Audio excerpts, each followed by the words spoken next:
Radiant team pick. EG's turn to pick.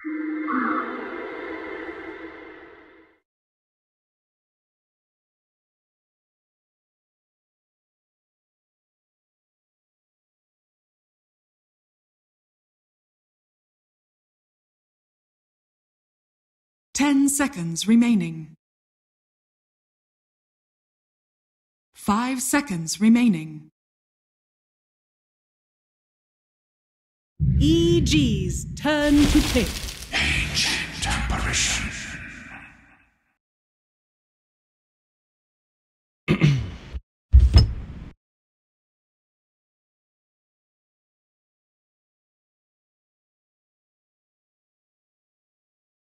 Ten seconds remaining. All right, welcome back, ladies and gentlemen, boys and girls of the broadcast here, and we got the Star Ladder I-League Invitational Season number 3 North American Qualifier continuing action now on what is our final first round matchup, and what happens to be the debut of Evil Geniuses here of our new competitive Dota 2 season. Looking forward to this one. They're going up against a team called Blue Pikachu, which is a squad that happened to qualify via the open qualifiers for this event. So, say the least, you know, we're expecting a certain result, but who knows, right? Who knows? There's been some funny stuff that's happened, and we'll see. I'm Breaking CBK, joined by Z-Rock here. Z-Rock, we get yet another big debut at our hands here. I mean, the expected results, obviously 2-0 Blue Pikachu, right? Of course. No, that's what I was getting at, yeah. I mean, this new Fear guy, I don't know what to expect from him, you know, so. You know, you never know what to expect when new blood comes onto the scene, you know, making their professional debut. How long can we keep this up is the question. All game. I absolutely could do this all game. But most notably, I gotta say, I love Blue Pikachu's logo. That little hand-drawn Pikachu, it's great. It's scary. It's so derpy, and it looks kind of creepy with half of it on the flag. They didn't set a proper logo for the flag. Yeah. Oh, but I was talking to some of these guys last Monday about what they expected to plan on going in, what their strategy was going to be, and they said, well, we're not expecting too much, but we figure our best shot is going to be to sit on Sumail as hard as we can. So they said they're literally planning on sacking their safe lane entirely, just trying to camp Sumail and keep him down. 10 seconds. We'll have to see how it works out for them. Wisp definitely a highly contested pick in this patch, and it will be going to Blue Pikachu as the opener, so definitely a leg up in the mid lane right there. By Sumail, I believe you mean Mr. S over there on the side of Evil Geniuses. No, but yeah, it's, again, definitely leaning towards Evil Genius, but overall, I'm looking forward to seeing how this plays out here, again, being the debut of such a notorious team here on the scene. So, Ancient Apparition into Earthshaker, now a Beastmaster coming out for EG. We saw a mid-Ancient Apparition the other day. We were mentioning that. Sumail actually has played that before. I don't think we're going to see it here, but I always like to kind of, you know, bring that up, just in case. Just in case. But Beastmaster, I assume, is going to end up in the hands of Universe here. Oh, yeah. Likely. I would assume so. Well, we'll have to see. I have no clue what to expect out of EG in a game like this. As you said, a very no-name team to a lot of the professional scene. Yeah, they really don't know what they're going to be up against here, and they may not have the most respect right now. So could see something very strange come out of EG here in Game 1. What do you think? First off, on a couple of things here with this new Evil Geniuses roster, like, what are the expectations for, starting with Fear? Fear's this man here. He's been in the scene for a long time, obviously. He has the experience. He has experience, especially with EG. Took the last year off. He's come back now, but he's come back as a 5 support player and the ultimate leader for the team. Do you think that's something that he will be comfortable in right away, or will he maybe need some time? I think he's got Crit talking a lot in his ear. I think this is going to almost be a joint captain type thing. Crit likes to be fairly involved in this kind of stuff. So while I don't think it's probably that big of a change, because he's also been EG's coach for the last 2 iterations of it. So he's got the experience being in that kind of a role. In-game shot calling still has a lot to be desired and something we're going to have to see. But from what I've heard and when I've talked to Peter and them, a lot of the shot calling comes down to their initiator anyway. whether that's their 4 position in crit or in universe, that's kind of on them to make those calls. So I actually think he'll transition really well into this role. I'm just more curious to see how he does playing without items. Like, that's always a huge transition for people, going from a core or even a 4 role, because 4s are starting to get a lot of items, down to being the welfare player. Like, that's a huge change of pace. For me, and I know a lot of people there are excited as well, that to really see Crit kind of going back to his roots, as he kind of hinted at in a tweet before the whole roster situation became figured out, where he's kind of going back to his roots. You know, he's going to be going to the 4 position again, something that he seems like he's definitely going to be much more comfortable in, probably playing the Earthshaker here for the team. So, yeah. Bloodseeker coming out. We got a Lone Druid on the side of Blue Pikachu, by the way, with a 3rd pick, so... Not a hero we see often. The last time we saw it, actually, we sure enough saw the range Lone Druid, which is pretty rare nowadays. Indeed. They were talking about this. This is going to be their safe laner. They're not going to try to run it mid. They're not going to do anything crazy. They're going to just try to let him be self-sufficient and be a solo laner, basically, in the top lane. Okay. So we'll see how it works out, but I'm curious to see if that's going to be an offlane Nyx or a 4-role Nyx. It's going to be huge, depending on which way they want to run it. Because right now, Nyx and Earthshaker match up fairly similar to each other. Earthshaker a little longer initiation range, but Nyx a little more damage on the backside of it in the very early game. And there's going to be their mid lane hero. So those two will pair very well together to try to gank and put some pressure on the lanes. Mm-hmm. But Ember Wisp is always a bit of an awkward combo. Like, it's good in the early game and just getting Ember through his bad part of the game. But in the late game, it just kind of feels disjointed. Ember wants to jump around a whole bunch, and Wisp is not really going to have any hold on. Yeah. There's not going to be a lot of great tether targets yet. I kind of said it in a funny way there, but yeah, no, really though, it's when it comes to the tether, it's going to be hard to keep on a hero like Ember Spirit. It feels like, who's constantly sleight of fisting, using the remnant to go every which way. Whereas more like a Tiny, he blinks in once, and then that's it. He's not going to be blinking again for a little bit there at least. So. Mm-hmm. For example, at least, or like an Ursa. So now it's a little hard to want to do into like an AA Beastmaster, but Legion Commander would be a very nice pairing to finish their lineup up like in a vacuum. Then you have the Legion in the mid game that you can tether and do a bunch of stuff with. Really try to propel him on, and another hero that's very self-sufficient and can fall back into the jungle if he gets pressured. But it just looks really painful to play into like AA Beastmaster Bloodseeker. 5 seconds remaining. Well, they're gonna have to figure something out here. Enchantress, the ban, coming away by EG. Viper gonna be taken out by Blue Pikachu. So they're assuming that's Viper ban's interesting because you already have a Bloodseeker who could definitely end up in the hands of either Sumail or Arteezy here, mid or the safe lane, of course. So I guess it does make sense because if anything, we perhaps expect to see more in the safe lane. And Viper is pretty good against Ember Spirit too. 5 seconds remaining. As he is against most heroes. In our first game in the series today, we saw that Earthshaker actually struggled to make a lot of impact in the mid lane. This ban may actually just be because they feel like Wisp Ember is going to body this Bloodseeker out so hard that they're going to just pivot the Bloodseeker to the carry role. They're going to just assume that Bloodseeker won't want to deal with that matchup and will just get the hell out of the lane. And that could happen. Like, Earthshaker is not a super high impact roamer in the very early game. Mm-hmm.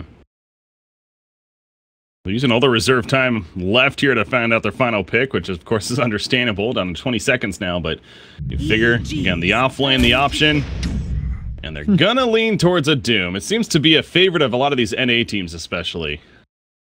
Running some Doom. We saw it early in the earlier series from Complexity, in fact, even just earlier today, although that was more the 4 position, but yeah, 4 or 3. We see a fair amount, it seems like, lately. Yeah, we really have. And it's been only this region that's actually prioritizing it. So it's had mixed success. We saw it work with only 1 Doom used in the entire game last time. But it wasn't a winning effort, to be fair. They won. Yep. But that was something. That was interesting, to say the least. So now Evil Geniuses has a minute here. They know they kind of figure out what the lanes are going to be for sure. What do they really look to do? You think that they're going to lean towards a Sumail hero? I would assume so. Like, Bloodseeker versus Ember is really swingy. They could go either way, but whatever one gets the lead is going to hold the lead. But with Wisp, there's a whole X factor there that's going to tilt it way into Ember's favor if they're fairly evenly skilled. Obviously, we're talking about Sumail here, but even being as confident as he is, I don't know if you're looking to run that. Alchemist. Calling it. Watch, here we go. 5 seconds. No, but I mean, to me though, on a serious note, Alchemist feels like could be an option here. I mean, Samel, of course, has history playing it, and they kind of got the lineup around the Alchemist that's going to be able to take care of business while he's busy farming. Yeah, and they got some decent Ags targets on top of that they always like to look at too. So yeah, I don't think it's a bad pick at all here. Nice. I'm happy that I'm wrong. Very happy that I'm wrong. They go the Arteezy Wraith King with instead. A super cool cosmetic set. Look at that helmet. He is decked like out. A wire cage. That just seems like unnecessary amount of armor, but it looks badass. Dreadnought gauntlets too, so he's gonna have cool storm bolts.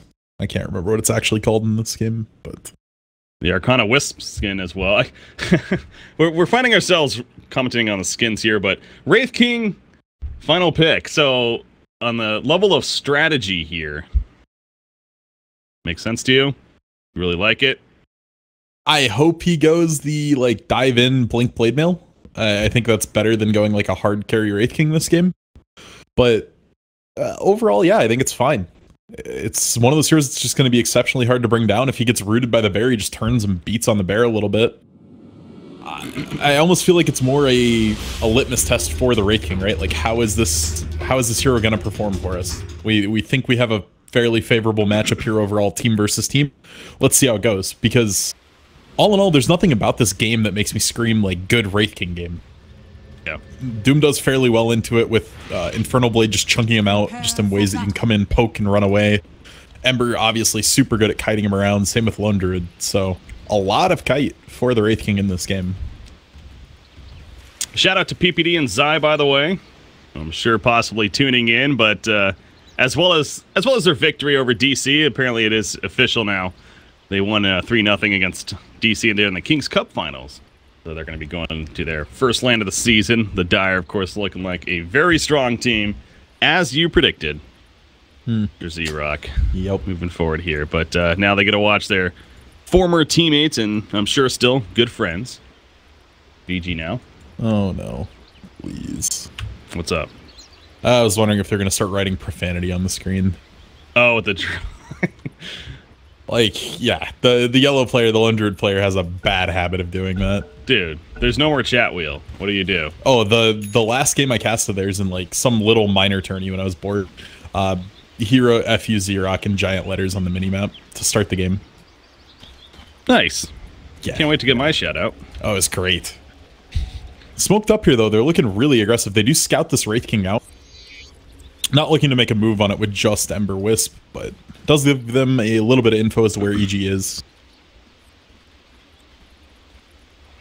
All right, so the lanes, though, as far as they're setting up, it's, again, probably going to be as expected. I got to say, it looks a little weird even seeing Fear on an Ancient Apparition here, but new 5 position for the team. You got Universe on his Beastmaster. Love this hero, and something that I always find myself bringing up whenever we happen to have a Beastmaster especially, is the idea of whether or not he goes Necronomicon. Makes that a priority. I mean, currently in his inventory, he's right-clicking what eventually could even be a Vlad's out figure. Yeah, that'd be my guess as well. The battle begins. Helmadam, also an option. Ah, yeah. For the twins. We saw that in the earlier series. So much disrespect here from EG. They were looking for a level 1 First Blood there. Smoked up. Could not do it, though. Just look at chat. You know, good luck, have fun out of this blue Pikachu side, and then all Sumail says back is good luck. Looking into things a little much there, Z-Rock. So rude. Let the BM begin. These guys hate each other. Storylines. Oh, that courier, though. That courier, though. It's dead. That courier's dead. Sumail. You wanna micro that thing. I just ran that in, and Isle's like, all right, I'll kill it. Awkward. Very, very awkward. Yeah. He got the item delivered at least. I'm guessing it was a salve here, but obviously... No, it was a hatchet. Oh, it was a hatchet, okay. No, the Killing Blade. But still, that's, it's going to be without the courier now for a fair amount of time. Fortunate mistake. Top lane, we're going to see a rotation coming out. Ooh, the Impale just missed Wraith King, but now with Earthshaker coming in... Yeah, there's very little this BP lineup's going to look to do in top lane. It's mostly just going to be farm and get a few levels. They need to get Infernal Blade up and running, usually a level of Scorched Earth, before they can really do much. Like, once they hit level 3, Fear becomes a viable kill target if they get an Impale on him and just run him down with Infernal Blade, but it's going to be a little while yet. Definitely a fair amount of stuns. Not only, you know, Cold Feet is good in this case with both the Fissure as well as the Wraithfire Blast here. Obviously, good lockdown to set up the eventual Cold Feet. That could be coming out from AA, but of course, level 1, he has a Chilling Touch, which in itself, very, very strong ability. Again, you do the quick math. It hit 3 heroes, including yourself, with it early on. That's 450 plus damage total. And actually, speaking of it, they're going to use it. Look at that. I mean, Nyx just melts right there. Fear gets credit for the first blood. And now Doom is in trouble still. He's going to be fine, but you just see right there, the Chilling Touch especially, how much damage that provides. Yeah, this will more than likely prompt the Doom to go just jungle for a while. You let Nyx try to leech some of it. If he can carapace off one of the Chilling Touch hits from each of the heroes, it becomes a lot less scary. But it's going to be a bit of a struggle up here now for Blue Pikachu after giving up that kill. You got middle lane, Earthshaker rotating back in. Gonna make a play here now, perhaps. At least just keep Ember Spirit at bay. Allow Mr. S, aka Samel, to continue to have a great lead here in the CS. He's 19-5 compared to a 10-0 Ember Spirit. Yeah, I was just going to mention that. The Wisp being mid has done virtually nothing for him thus far. They haven't been able to bully Sumail out at all. He's absolutely crushing this lane. Full level ahead. Almost level and a half now over the Ember Spirit. Fear, he's going to be pressured here, but yeah, so what about this decision, by the way? And now Doom is going to take some more pressure himself. A nice crit coming out for RTZ, but in comes Wisp. But here comes the Fissure now. Only hit the Wisp. He was more so trying to block. I don't think he expected the Wisp to be there. And so everything will be fine when it's all said and done. But yeah, running the aggressive, well, it's really been a dual lane here. Now Wisp is here, so kind of a tri-lane. But it does seem like a funky dual/tri-lane, right? Where Nyx Assassin up here with the Doom. It just doesn't really feel right. I don't know. I mean, this was their intention, though, right? They wanted to give zero help to this Lone Druid. They just want to let him 1v1. He's going to do his thing and let the rest of the lanes do stuff. But that only works if you're getting kills. An aggro tri-lane not getting kills is a failed aggro tri-lane. So they're going to have to, at the very least, find some pick on Fear. Or this lane's going to just go downhill very quickly for them. Yeah. You see Io leading the way as tethered up to Nyx Assassin. They're running down Crick, and take off that clarity. There wasn't much left, though. That basically is full mana. Not that big of a deal, but Bloodseeker, meanwhile, he's not level 6 yet, but he's going to run over for the 4-minute rune. The rune, unfortunately, spawning bottom, but you know what? He's going to find some hero kills, possibly, as Alrin here on the Nyx Assassin, realizing he's in a bad spot. He'll barely survive that final auto attack. But good save from the Wisp there with the Tether Bottle. Only reason he lived. Oh, yeah. Just enough to keep him alive. That with the overcharge. To do so, but now Io by himself here in the middle lane. He needs to be careful because, yeah, Bloodseeker's just about level 6. One more creep kill. And he's running fast right now. He's got that thirst. And Somebody's scouts low. the massive stack. He's looking for the Ember that was low. He was just trying to figure out where he was at. Find him. It's usually a free kill. Oh, nice Savage Roar right there by the Lone Druid. Jeez. Damn, Khaled. Yeah, that was clutch timing on his part, getting both of them to survive. I mean, without that, he 100% is dead. So, yeah, if there is one player that's potentially poised to get onto a real team at some point, the closest person so far is definitely Whiskey in this bottom lane. Yet another player coming out of the same region that, you know, Yapsor's from. So, yeah, definitely had a lot of Dota players come out of there lately. It's been surprising. Coming more and more of an international game, that's for sure. Doom running in the mud golem that he ate earlier. This is Io, baby. He saved the day initially, and they turn and kill Arteezy up at the top lane. You know, they were going on a Doom pretty heavily, but it just wasn't enough damage. No crits came out for Wraith King either.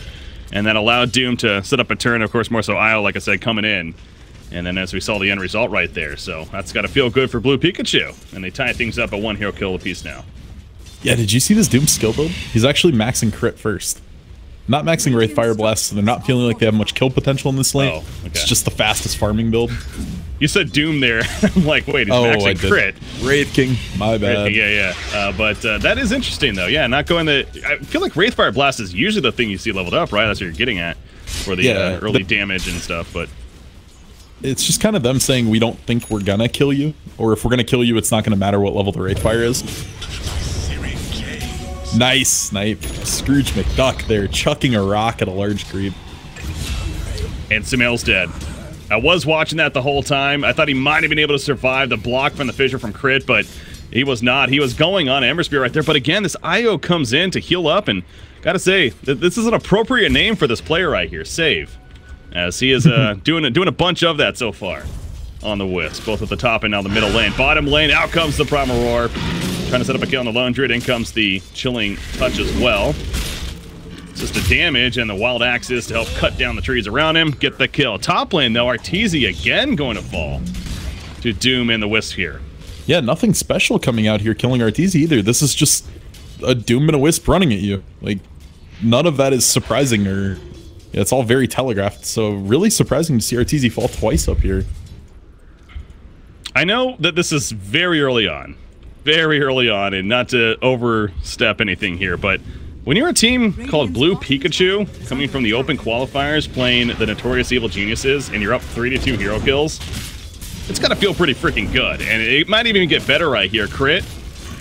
He's in a little bit of trouble. The Root comes out, and he does die in the end. Nyx Assassin is gonna fall in response, but Whiskey getting a little love from the Dota 2 gods right there. And a nice Primal Roar once again. And he'll not only stay alive, into another route onto the Beastmaster right there. So Whiskey, he's going to survive. Hug in the tower, but it's, I mean, I guess the ultimate point, I mean, they're also showing that they can play. They're playing fairly well so far. Yeah, they're holding EG at bay in laning phase, which is incredibly impressive, honestly. I've seen this happen from amateur teams before, though. The real question is, like, about the first Roche time, that 25, 30-minute mark. How do you play on a macro level? A lot of these amateur teams will either spread out and keep trying to farm and just die. We're going to see Doom fall here as well, I believe. Shrine might make a turn play. Oh no. Sumail, don't overcommit. Sumail's overcommitting. Sumail's overcommitting. He wants the kill. He's overcommitting. He's dead. He needs the kill now. Yeah, he's dead. Oh my gosh, that really has to sting. But as you said, the Shrine, and guess who again? Save on the IO. Saving the day. I love this player, man. I'm a new fan. Oh man. Yeah, so as I was saying, though, the real question is, what do you do in the mid game? A lot of amateur teams or up-and-coming teams, they'll either stick to their lanes when everything starts to crumble and they'll just get roamed on and die constantly, or they'll sit 5-man too long and lose the macro game. Oh, I'm definitely with you there. So, like I said, it is still very early on here, but... And that's a big kill, of course, for Evil Geniuses as they take a Lone Druid. This time the Saboteur unable to save him. He did a good job with it, but Doom also ports in a little bit too late. Cannot save him either. So Doom, he's going to farm up some down here at the bottom lane. Universe, by the way, he's trying to finish. Well, he got the headdress. Now he's transitioning. Okay, he's going to be going the Helm of the Dominator. In fact, so you're right on that case. And now that into the Medallion and full Solar Crest. So very, you know, team fight, ganking heavy. Yeah. Look to see him try to dominate a Satyr and run up and purge Ember Spirit with it at some point in this game. Uh-oh. Doom, he did not. He underestimated the Beastmaster right here. And the Wild Axes is not enough, though. Universe thought he had that. He stepped back. I thought he did, too, to be honest, but it is only level 1. Out comes the Rupture, though. Doom, don't tell me he's actually going to live through this. There's no way. Fissure happens, and he will fall in. Doomlings, though. These things hurt. Oh, you're right. The Doomlings come out, and Bloodseeker's going to die. The Mud Golem he had taken over. Out come the Doomlings as a result, and he puts a double stun on. Forgot about that. Those stuns do a lot more damage than people expect. It's 125 damage per Doomling. And when they stack that with the Impale under tower, it was enough to bring Sumail down. So, very heads-up play there from the Doom to make sure those Shardlings actually threw their stun in time.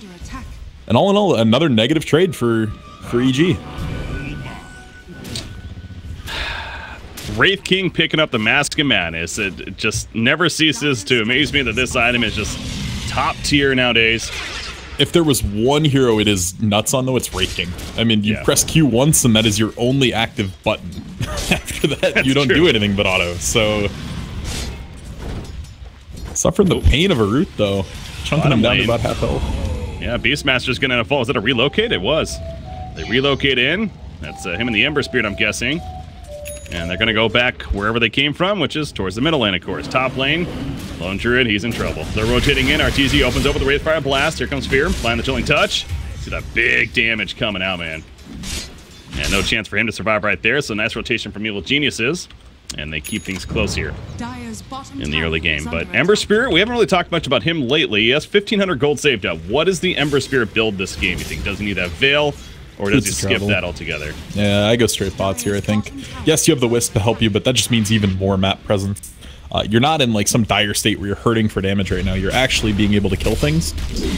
And I really think going a more late game scaling build is the best way to go. You see this time around, Doom, when he dies to Doomlings, you can kill them off pretty quickly. And they do that right there. Io, by the way, he's picked off. That was a Rupture into an Ice Blast. Well played there. Meanwhile, Fear's in trouble, though. He goes down. Nyx Assassin able to do that, but at what cost for Alra now? Probably going to lead to his death. Arteezy gets the Wraithfire Blast, the tower assisting. And team credit for the kill there in return. So, again, overall momentum 3 for 1 there in favor of Evil Geniuses. And for the first time this game, outside of the 1-0 lead they have, they're now 9-8 in hero kills at this point. Wraith King, he's finding some good farm. He's definitely picked it up a bit. Well, kinda. I mean, he's jumping up and down, but he's working towards that Echo Saber. Yeah. Definitely going a more right-click Wraith King build. My issue with this is if Blue Pikachu plays this right, they can kite him for days. Like, once we get to the 5v5 state of this game, it should be very hard for this Wraith King to actually auto anybody. That's the massive bane of the hero, right? Is that he hits like an insane truck. I mean, arguably the hardest hitter in the game, but fairly easily kiteable, depending the team support around him and stuff. So Doom, so dead. Ballsy move on his part. He kind of went in on a universe right there, expecting, I don't know if he just, I mean, he saw Earthshaker too, so I really don't know what the game plan was right there. Unless they were expecting to relocate gank. That's very possible. But that's held off because they realize what's going on, and instead Ember Spirit and Io are going to head towards the top lane. And like to push this top tower here, so going for the objective. You do see the bots finished on Ember Spirit, like you're talking about. And the strategy for this team is essentially online. You've got your Vendetta, you've got your Relocate, and Boots of Travel and Ember. You need to be running around the map and outmaneuvering EG. You've got to just move faster than they can. And that's how you're going to get objectives, that's how you're going to get killed. If you sit too stagnant with committing this much gold to Boots of Travel and a Wisp pick in general, it's going to come back to bite you. Z-Rock, we saw this yesterday. We see it today now. Back-to-back games, Lone Druid going the range build. Whiskey picks up the 175 attack range, he's going the Dragon Lance. Does it make sense here? Yes, but I just think it's objectively worse than the bear build right now. Like, it makes sense in the fact that with that extra range, you can stay so far away from Wraith King and Bloodseeker. But this is just a disaster now all of a sudden for Blue Pikachu. They're going to get one. He's frozen. It's in their favor, but now with Ember Spirit dying, that's not going to be in their favor. Impale comes out just a little bit too late, though. Didn't even hit anybody, actually. So down goes the Ember Spirit. Obviously, Doom dying as well. Again, they relocate in, but we saw what happened earlier with Doom kind of just running in, too. It seems like they're trying to set up these ganks, but EG, they're almost baiting it out, and they are able to respond to it here. EG is doing a fairly good job of keeping their turn potential in fog. And now Whiskey going to get gone on here. Good Savage Roar, though, yet again. He's on top of that. Now Crit and Arteezy running away. Arteezy just throws a stun, actually, on the Spirit Bear. Wants to make sure not to get any Entangle procs coming out. And they'll both retreat and be fine here. So, you got Wraith King now, the Echo Saber. Again, still working on that, but almost done. Sumail going the Hand of Midas here. Going to transition into the BKB as far as his follow-up item is concerned. And BKB is definitely going to be a great tool this game. Yeah, for sure. And look at the warding on the side of VG here. They have two very deep wards. They have one stacked on top of the Radiant ward looking over the shrine. And then they have the one very, very deep looking into the medium camp. This entire jungle is like theirs right now for vision. So it's very scary for Blue Pikachu to even start to farm this. We see him setting up on Whiskey right now. He's more than likely just dead. Oh, you look at Beastmaster setting up on a Lone Druid. Ice Blast coming on top of the Primal Roar, but it's a tough target to kill. Can they stop in the Cold Feet? It's not going to be in time. He does pour it out. They might be able to kill the bear. Kill the bear in time? Oh, no way. No, didn't get it in time. Yeah, they would have to do it right away right there, so. But they still kill the bear. Yeah, about a second too late. Because Ice Blast was on LD, so he wasn't actually healing from the fountain for a while. No, you're right. If they could have killed the bear right before that ended, it might have popped him, but not quite enough. Oh. I've been abandoned. Yeah, he's like, Tether, sweet. I got, oh, actually. Okay, they are going to fall back, and that's one of those, they can't see what we see. If they knew that nobody was there, they commit for that kill probably, but... Yeah, they just saw him tether onto somebody in the trees. There could be 4 heroes there just waiting for them, but... Yeah. Again, though, another deep ward from EG giving a ton of info. They're seeing Scrooge McDuck farming here on the Doom. They're seeing Whiskey farming as that Ice Splash just flew over him. They know where everybody is. Radiant's bottom tower. Bottom tower also going down. Universe has that army. He actually has a catapult or siege creep he's taken over here from the Radiant side. And they're going on to Doom. Doom's up. Beastmaster, though. So, was in there, but a Primal War. He actually canceled his Primal War initially as if they were stutter stepping, and now comes a relocate. So that's an easy turn kill on a Universe. Can Cricket out of here now. Obviously, he has the blink. Gonna go over towards the shrine. It's a very fast blink dagger. To have Arcane's blink at 17 on Earthshaker is very impressive. And he's had it for at least a minute, I'm pretty sure, if not more. So yeah, he got it very quickly. Right here. So that's Crit's doing a great job here in the fourth position so far. And that siege creep, it's gonna be killed off. Nice bounty. 125 gold. That's another reason why that item stopped being seen, I feel like, too, because yeah, it's 125 bonus gold that you get for killing the creep now. Quite a bit of gold. So Beastmaster will have to come back up, take something else over with the Helm of the Dominator. But he's been split pushing that bottom lane and ganking anyone that comes in, and at least that's the idea. But now with the tier 2 tower dead, we'll see where he ends up here. Roam around Bloodseeker perhaps, who's still trying to finish the BKB. He's getting close. 1,600 gold saved up, has the Ogre Club. What's over here? That's a smoke. Oh man, they are all smoked up. Huh. Ooh, Arcane Rune. Who's going to pick that up? Nobody? All right. They don't want to give away their gank. It would have been seen. You're right. Yeah. Oof, if one of these balls pops, though... I'm going to pop those balls. Middle lane. No, seems. Oh, one more ball kills the Hawk. No! Anyways, he spawned a new one anyways. You can have 2 now, though. Yeah. They just would have given away that there was something there. Oh, you noticed that he got the gold? Gotcha. Yeah, well, I mean, they clearly knew something was there, though. The way they're positioning. That was a good dodge on that. They might have actually... I don't know if they saw them smoke up. Maybe this ward down here at the bottom actually saw them smoke up, to be honest. I don't know exactly where they smoked. So that's... Or actually, wow, look at this deep ward. That's probably what it was. The very deep one. Yeah, that's what it was. Okay. Makes more sense now. Maelstrom finished on to Ember, by the way. He's top of the charts with Bloodseeker here. I want him to go at Lincoln's very badly now. Lincoln's super value this game. It's either blocking Rupture, Blood Rage, a stun from Wraith King, or Primal Roar. I mean, it's just value on top of value there. Okay, this guy's spamming chat right now. First off, stop freaking spamming chat, noob. Also, though, Z-Rock, apparently people can't hear you in game. I don't know if you have that turned on or not. Yeah, it's looking fine for me. All right, well, we'll look into that later then, if anything, if he's probably lying. Maybe not, I don't know. Anyways, Nyx Assassin, Vendetta up.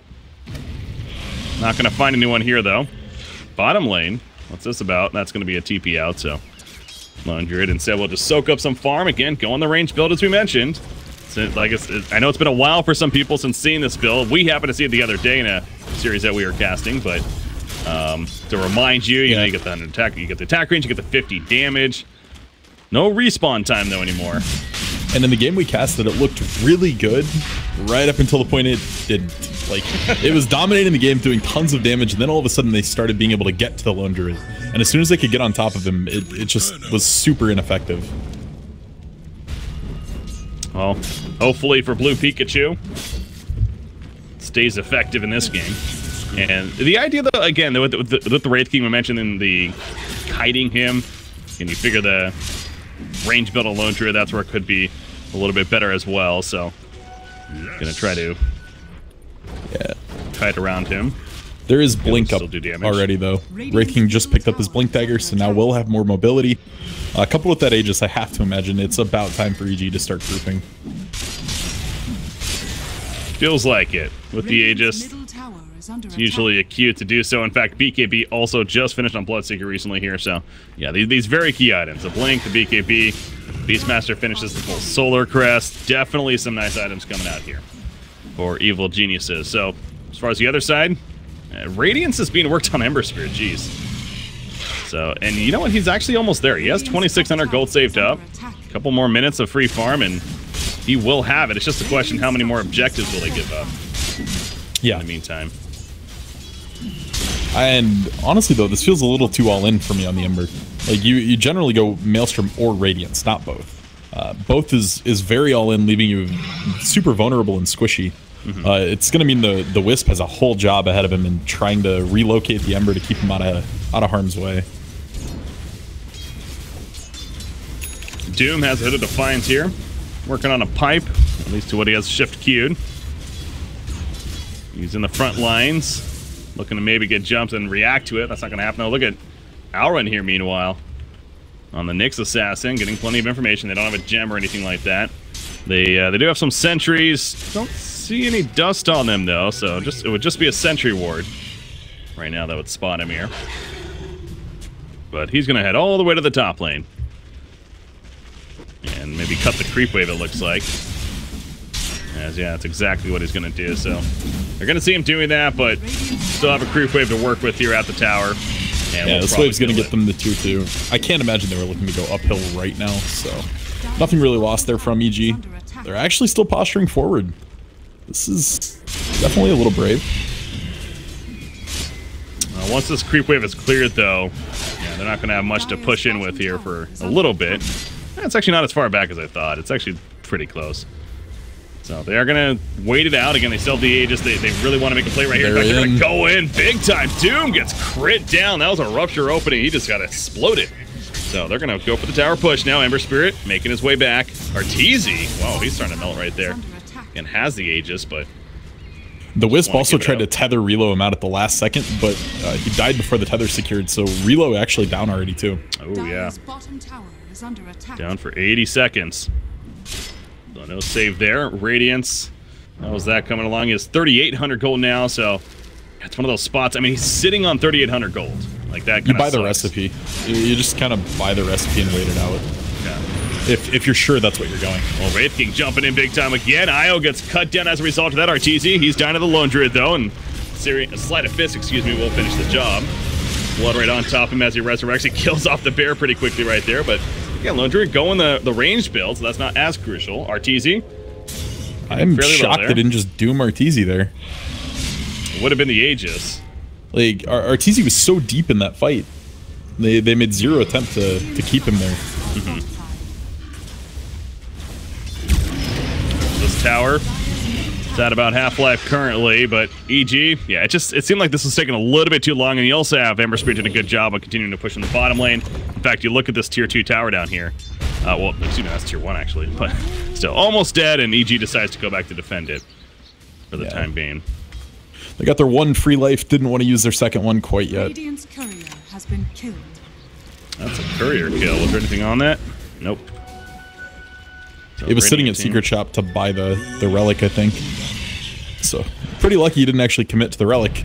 Yeah, that would have really sucked. Instead, he's sitting on 4,400 gold. So again, just about there to what is the Radiance, but that was what I was going to bring up earlier, actually. With the Lone Druid going this range build, that means they wouldn't have a Radiance on the Bear, which, you know, you figure would have been pretty good this game against a Wraith King, but now they are kind of good anyways on Ember Spirit. So part of me wonders if that's the justification, too, why he's just going for it here, like in the burn effect. It definitely could be. Aegis is timing out now as well, so no triple life on Wraith King this upcoming fight. Something to keep in mind.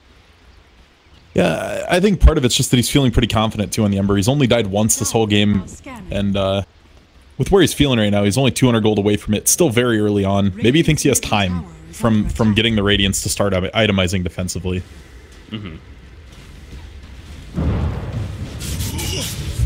So yeah, pattern committed. Just about there now with the Sacred Relic. Smoking from EG, though. Desolator picked up on Wraith King. So we saw those big numbers coming out in the previous fight. Now he has a Desolator on top of that. Oh boy, Lone Druid. Oh no. They're gonna find him here, and that's a dead Lone Druid for sure. So nice find from EG. That's exactly what they wanted out of this Smoke Ink. Now they're gonna rotate to push top. I mean, it transitions perfectly right at the creep wave into pushing it. And Ember can't get his relic either unless he runs to the Dire secret shop right now. Yeah, it looks like that's what he's doing, actually. He's going to be spotted. It's risky. He doesn't even have his boots of travel up. So he's going to have to walk back to this fight. He put a Remnant down in the mid lane, so he's probably going to go to that. Oh, he had one deep in the base, like back near their tier 3, and it just expired, too. Well, he has it, so he's all in that sense. Does not have a buyback, but look at this. Doom is dropping, and that was not a relocate, though. So Doom's going to be... Oh, he buys back. Lunger buys back as well. But Nick's Assassin, Arteezy's just doing so much damage. Even if he just runs, this is huge. Yeah. Oh, Arteezy's going back in. Remember, he has Reincarnate here, and that's probably going to end up being used. Looks like it, so we'll see how he plays after this now, though. Ember Spirit being locked down. Nobody's going to be able to fire Remnant out. They kill Doom, though. That's a dieback onto him. Nick's Assassin staying dead as well. The Bear's going to be killed off, and they do kill the melee racks. PikaB committed from the Bloodseeker to do so. Arteezy wants to finish the range, and with the siege creep, it's going to happen. There you go. So the range and the melee racks is taken out, and EG will start falling back now to recoup. And look at the Ember Spirit, though. He comes in with a TP. He's going... Okay. Never mind. He just gets out of there ASAP. I mean, yeah. He got scared, and he definitely could have committed to try to kill him there. Especially with the relocate in. I mean, at this point, what do you have to lose? You're down 17,000 gold. They just took a barracks. Yeah. Like, this was the mid-game crumble you see out of some of these teams. They did a very good job keeping lanes even, and as soon as you hit the macro game point, EG just ran away with this. Yep, that's part of what you're getting at, with these lesser experienced teams. Hold that thought, because Crit's gonna not only survive, but help for some turn kills. Okay, he'll die in the end, but Ember Spirit now running in with Isle tethered up. Arteezy keeping his distance. Him and Ancient Apparition's the one trying to live here. Reincarnate is not up, so if they can catch up to Arteezy, be a big kill on Wraith King, and they just might be able to do that. Scorched Earth, allowing Doom to run in here. Arteezy, yep, that Blink's not going to be able to get off cooldown now. Unless he keeps juking, man. Man, he is still juking in the trees, and actually he buys all this time for supports to come in now. Bloodright's going to come out from Sumail. Not hit anybody. But now Doom's in a awkward spot with no TP cooldown to use right here. So, but yeah, it goes back to the point that Evil Geniuses, as we started to enter, get out of the laning phase, enter more into the mid game, the objective-based gaming started to kick in, and that's something that they have plenty of experience doing. They just bullied their way through the mid game. They took team fights well. We saw how aggressive Arteezy got as soon as he picked up that Blink Dagger, and that really just turned the game around. I mean, it wasn't like they were behind in the first place, but it really just put them so far ahead. He's just blinked aggressively into the Doom every time they've seen him, and Doom struggled to even find one good Doom in the mid game here. Crit jumping in, throws the Yills up on a Nyx. Ice Blast will come out, but didn't want to overcommit to that. So EG will reset. You look at this bottom, tier 1 is still up. Almost 30 minutes into this game. It's just about dead. It's been just about dead for a while, it seems like, but again, they just haven't had enough firepower to take it out. Lone Druid, look what he has queued up. Good old Divine Rapier. Talk about being ambitious here. Why the hell not, right? In fact, Blink on Ember. I was going to say, in fact, Ember Spear should probably get one himself. Let's go. Yeah, obviously. Just rapiers for everybody. That's another Roshan kill, so EG looking very smooth now as far as just making the right rotations. Timing's working out. It turned an even game at roughly 20 minutes into a 20k lead by 30. It's just been blown wide open. Yeah. Yeah, it's like a 15-minute mark. This is a pretty even game. Again, you saw the lead for Blue Pikachu, like I said, in the laning phase there early on, but look at the graph, kind of see where things started to go wrong, and really since the 20-minute mark, Blue Pikachu's only had one kill since 20 minutes. So, 10 minutes later, not looking too good there for them, but still trying to hold understandably. Of course, it is a best of 3 as well, so this is game 1 of this best of 3 that we have here. And ultimately is a double elimination tournament here in these qualifiers for the Star Ladder event. Blue Pikachu trying to shock the world here of sorts in this qualifier. Strong early on, but now EG just really closing them out, and they're not overcommitting either. I mean, they're playing this very safe. They're showing their experience right here, if anything, and they're not underestimating their opponents. Especially in their debut, the last thing they want to do is, throw themselves at them and give themselves an opening. See, I'd say the opposite. I think they're playing with their food at this point. I think they're so far ahead and they know how far ahead they are.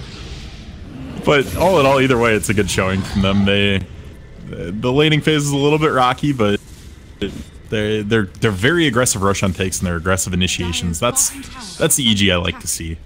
Very decisive shot calling. Yeah, Ember Spirit just running at the Wraith King, and that was Blue Pikachu. Looked like they were really trying to get a catch there, but Evil Genius kind of spread out.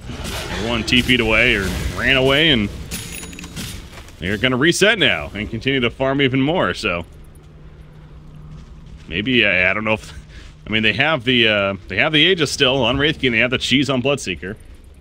Definitely could be pushing in here, but the longer they wait, the Lone Druid, he's got the Demon Edge. He's actually gonna go in. Almost has it defined. That was Ember getting picked up by Omlane, by the way. That's a Primal Roar into the Earthshaker lockdown. No Echo Slam even needed there. That's the risk he runs without getting a Linken's. He even had the safety remnant, never did have a free quarter second to just jump to it. And now Wisp. No crits. Arteezy's trying right now, man. That's brutal. That was like 5 hits. No crits, man. Well, we'll get another chance here. If anything, they want to force that buyback, of course. 40 more seconds before Ember Spirit's back up. Oh, there you go. The buyback. Arteezy in the front lines. He has Reincarnate. He has the Aegis. Definitely shouldn't be feeling too scared here, as that was a Rupture going off. Ember Spirit gets out. Rupture was used on Nyx, and he's just going to sit still. In the base here. This is just rough. This quad boar from Universe is actually hilarious. There you go. You see that big crit coming out. So the boar's actually going to die off right there, though. Primal Roar on a Nyx assassin way back here. Arteezy going in. Oh, he got feared, actually, right as he was about to put the Wraithfire Blast out. Wants to go back in there, resets, goes on to the IO here. But now they decide, let's just hit the building. Samuel's like, no, I want hero kills, damn it. PikaB popped, he commits 4 the kills. He gets 1, he gets another. Oh, barely. Oh, he's top of the fountain. Okay, pops the cheese. He gets it. Got the IO, guys. Don't worry. Killed the Wisp. All right. GG's, I'm sure, going to be coming out here soon, though. You know what? If you're Blue Pikachu, you don't GG. You just stay in as long as possible. You enjoy this, but why did I say that? It's basically game either way. So, game being done, EG handling them pretty well, and not a bad debut from EG. Bit of an interesting pick in the Wraith King, but man, did they make it work. I feel like that was probably one of the better results in the game 1 that we're going to get in this series. Because, again, let's be honest, we would not have been surprised to see a quick 20-minute GG absolute domination.